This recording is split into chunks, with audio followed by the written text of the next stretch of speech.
ధ్రువ్ బాగా మత్తులో ఉండి నిద్రపోతూ ఉండటం చూసి జై వెళ్ళి లేపుతూ, రేయ్ లెగరా అని లేపుతుంటే కాసేపటికి లేచి కూర్చుంటాడు.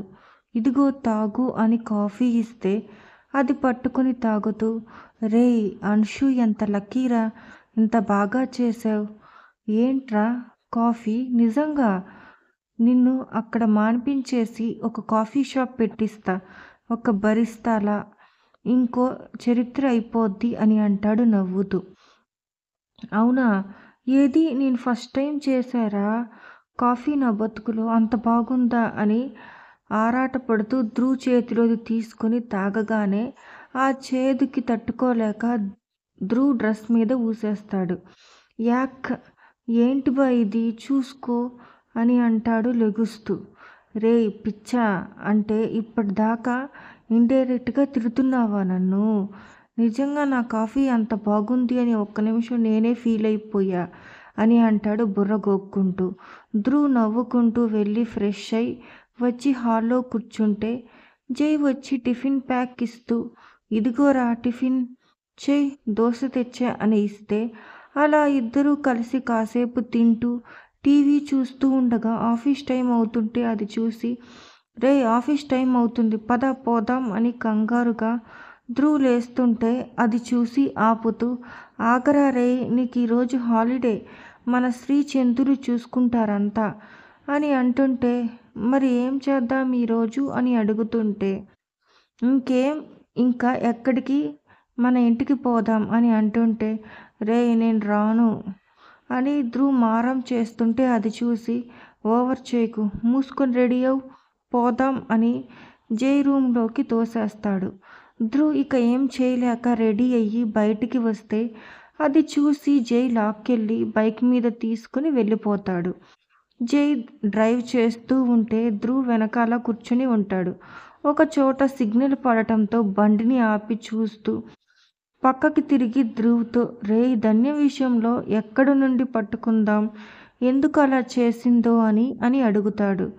ధ్రువ్ జై భుజం మీద తలని ఆనించి, అది అలా ఎందుకు చేసిందో రాత్రే తెలిసిపోయింది నాకు, లేకపోతే నేను ఇంత శాంతంగా ఉంటానా ఇప్పుడు అని అంటాడు. జై ధ్రువ్ని అలా చూసి, ఏరా నొప్పిగా ఉందా ఏంటి తలకి అని అంటాడు కంగారుగా. ధ్రువ్ తల ఎత్తి నవ్వుతూ, లేదులే పర్లేదిప్పుడు అని అంటుంటే జై ధ్రువ్ ముఖం పట్టుకొని కట్టుని చూస్తూ, ఎందుకు అలా చేసింది కొంచెం సెలవిస్తారా అండి అని అంటాడు ధ్రువ్ నవ్వుతూ. సిగ్నల్ మారింది, పద ఇంటికి అని అంటుంటే కోపంగా చూసి, నా దగ్గర కూడా దాస్తున్నావారా, ఎప్పుడు కూడా ఏం దాయలేదు, ఏంటి విషయం ముందు చెప్పు. అరే గొడవ చేయకు, నీ దగ్గర ఏం దాస్తాను కానీ ముందు ఇంటికి పద, అక్కడ చెప్తా అని అంటాడు ధ్రువ్. హా సరే అని జై ముందుకు తిరిగి ఇంటికి పోనిస్తాడు. చుట్టూ జనాలు మాటలతో మెలకు వచ్చి చూస్తుంది అంజలి.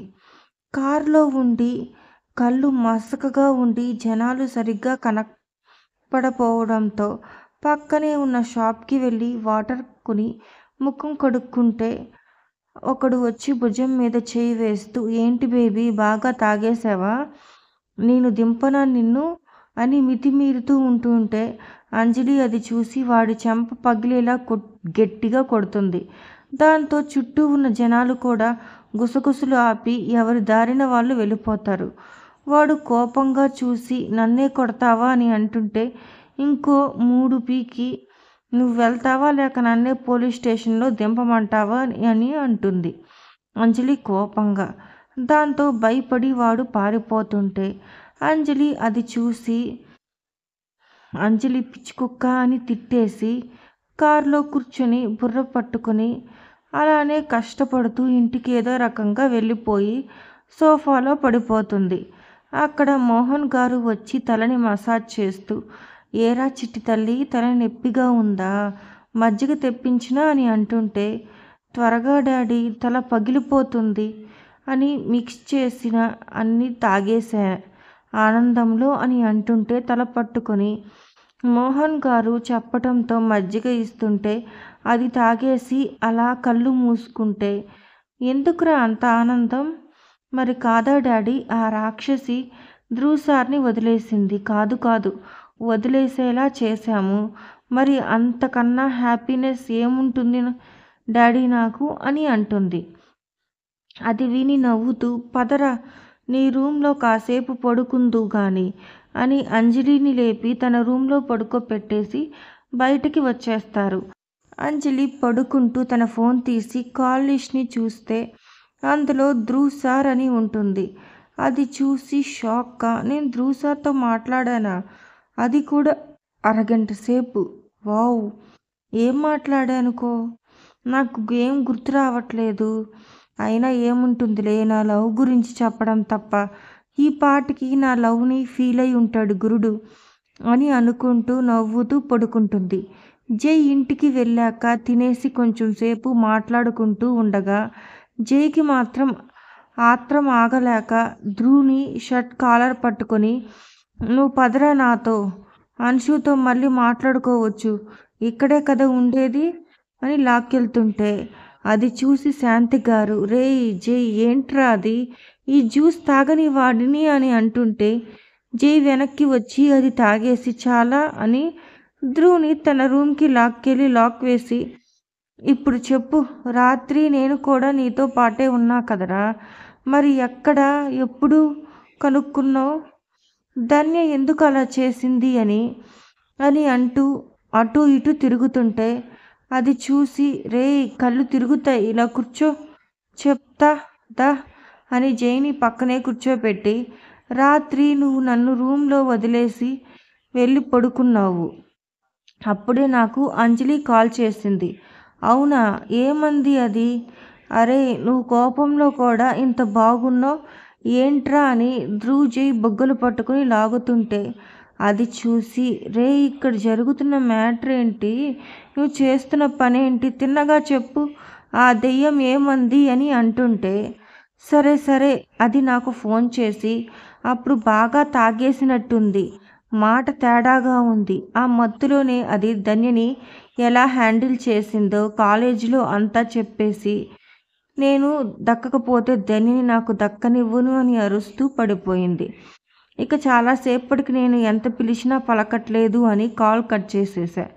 అంతే అయ్యింది.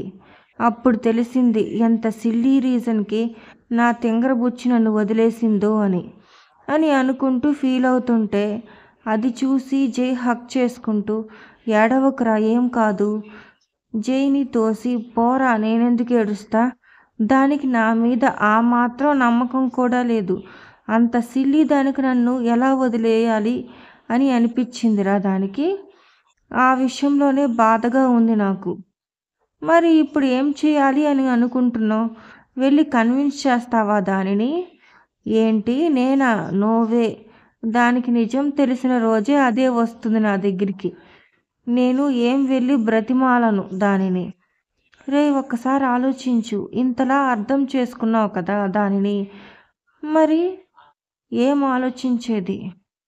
ఏమో, ఏం లేదులే, లైట్ తీసుకో, అదే వస్తుంది నా దగ్గరికి, దాని మీద నాకు ఆ నమ్మకం ఉందిలే, నేను లేకుండా ఎక్కువ కాలం ఉండలేదు అది, అదే వస్తుంది చూడు, ఏదో ఒక సాకు పెట్టుకుని. అంతే అంటావా? అంతే. జై నవ్వుతూ ధ్రువ్ని హక్ చేసుకొని, ఇంత పెద్దోడివి ఎప్పుడయ్యావురా, మన జాతి ఆణిముత్యం రా నువ్వు అని జుట్టుని నిమురుతుంటే, ఆణిముత్యమా ఆవకాయ బద్ద, ఏం కాదు, నా ఈగో హట్ అయ్యింది అది చేసిన పనికి, అందుకే, లేకపోతే నన్నే వదిలేసిపోతుందా, పైగా నన్ను కొట్టింది, అయినా పర్లేదనుకో, నా బంగారమేగా, అయినా సరే అది సారీ చెప్తే గాని దానితో మాట్లాడను అని అంటాడు ధ్రువ్. జై నవ్వుతూ హక్ చేసుకొని జుట్టు నిమురుతూ ఐగో ఐగో అని జుట్టుని సాఫీ చేస్తుంటే ధ్రువ్ నవ్వుతూ, నేనేం బచ్చని కాదురా బుల్డోడర్, వదులు ముందు అని దూరం జరిగి, ఇప్పుడంతా క్లియరా, ఇక వెళ్ళొచ్చా బయటికి అని అంటుంటే జై వెళ్ళి లాక్ తీసి దారి ఇస్తూ, పదండి మహాశయ అని అంటాడు. ధ్రువ్ అది చూసి పాగల్ అని నవ్వుకుంటూ బయటికి వెళ్ళిపోతాడు.